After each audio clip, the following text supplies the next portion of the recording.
So let me ask you a question. What's the hardest working appliance in your home? I bet it's not the one you're thinking of. It's not the fridge, not the dishwasher. It's the one that's usually hidden away, the one you forget about until it stops working. Your heating and cooling system. It's the unsung hero that's in a constant year-round battle to keep you comfortable. So let's think about that for a second. Is your home actually winning its war on the weather? Because whether you realize it or not, every single day your house is fighting the elements outside.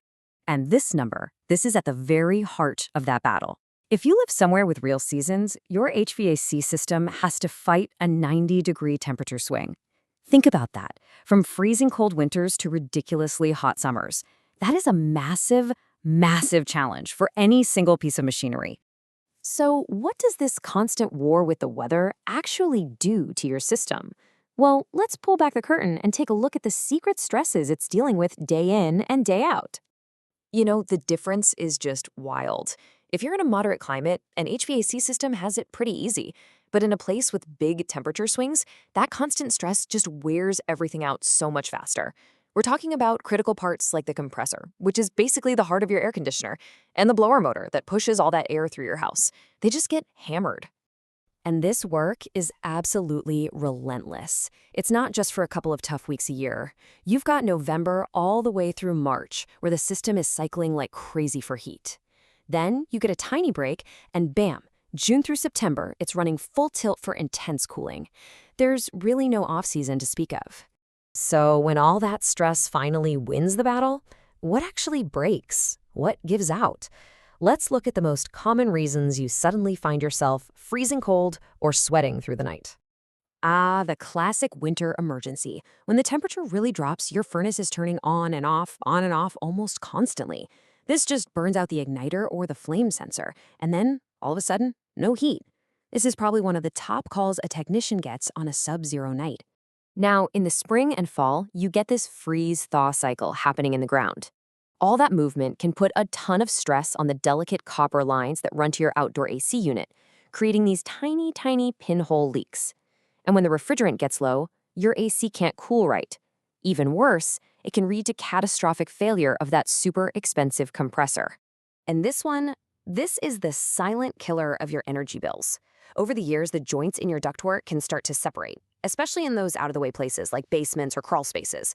This can mean that 20 or even 30% of the air you just paid to heat or cool is just leaking out before it even gets to you.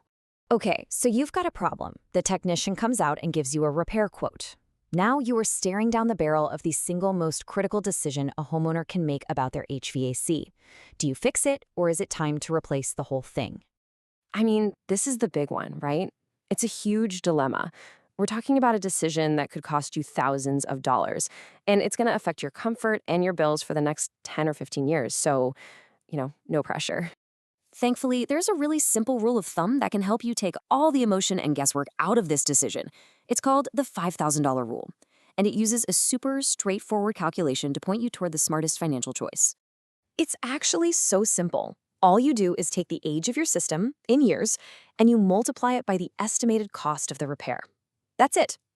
If that number you get is more than $5,000, then replacement is probably your best bet in the long run. So look at this example right here, a $400 repair on a 15-year-old furnace. That might seem pretty reasonable, right? But when you do the math, the rule tells you a totally different story. That number, $6,000, is a huge red flag that you're probably just throwing good money after bad. A new, more efficient system is almost certainly the smarter move.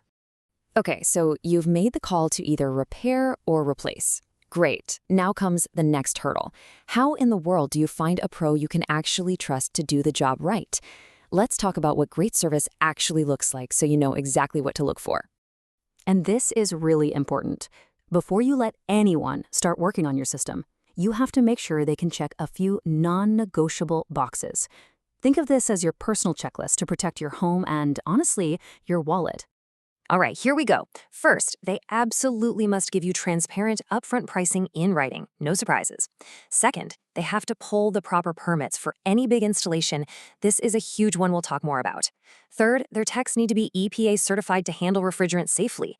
And finally, they've got to offer solid warranties on both the parts and their labor. A really good technician isn't just showing up and winging it. Nope. They are following a strict set of industry standards and local codes. So let's decode their playbook so you understand what they're doing and, more importantly, why it really matters for you. Let's break down some of this jargon because it can sound confusing. When a pro talks about doing a manual J calculation, that just means they're doing the math to make sure your new unit is the right size for your house, not just guessing. And manual D, that means they're designing your ductwork so you get efficient airflow and even temperatures in every single room.